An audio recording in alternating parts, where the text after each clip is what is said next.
A very common issue that people are faced with is trying to keep the dog out of certain areas in the house. Here's Stanley. He's a great Wheaten Terrier. However, he loves nothing more than to get under people's feet in the kitchen, especially when you're trying to make the dinner. Here I'm going to demonstrate to you a very simple way of showing your dog exactly where it is and where it isn't allowed.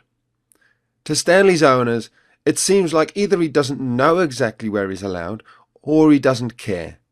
I'd suggest it actually is a little bit of both.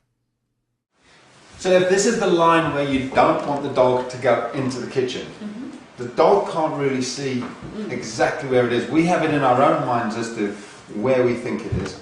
But to make it really clear to the dog, all we're going to do is put down some sticky tape.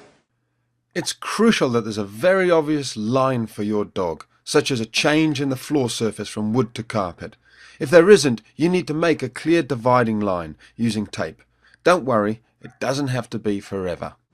All we're going to do is kind of encourage him to come in.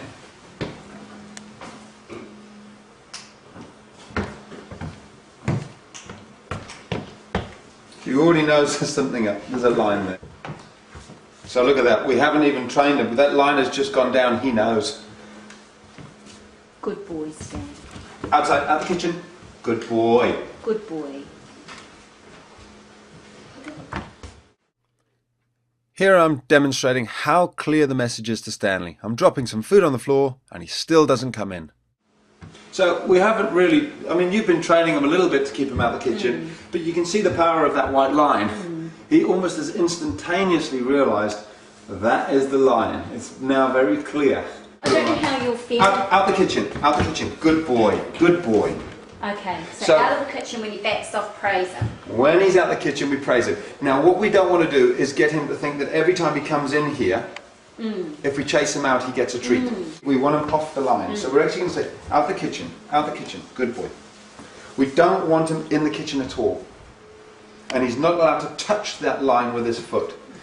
Because what dogs love to do is just edge further and further and further into the kitchen. That has said to him, you don't even stand on the line. Okay. And he's saying, look, Oh. and you can see you can use any sort of energy to drive him out. Even just stamping your feet a little bit, moving towards him. Maybe, shh, out the kitchen, out the kitchen. Are you making sure you don't look at him, or are you looking I'm not looking at him now to invite him in. Right. If you look at him, you invite him. So I'm deliberately ignoring him. And you can see he's good. Now, when he's being like that, that's a very good boy. He's been outside for a good long time, out the kitchen. So good boy, good boy. Very good boy, darling. A little bit further. Using this calm, consistent method, it'll take only a little time before your dog like Stanley will get the message and understand which side of the line that he's allowed on. As with any training, it'll have maximum effect only if your dog listens to you because you're the pack leader and you've already implemented the 5 golden rules that are shown in the first section of the members site. If you aren't a member yet, then hopefully this will give you a clearer idea of how to communicate to your dog and how willing they are to listen to you when they respect all your decisions.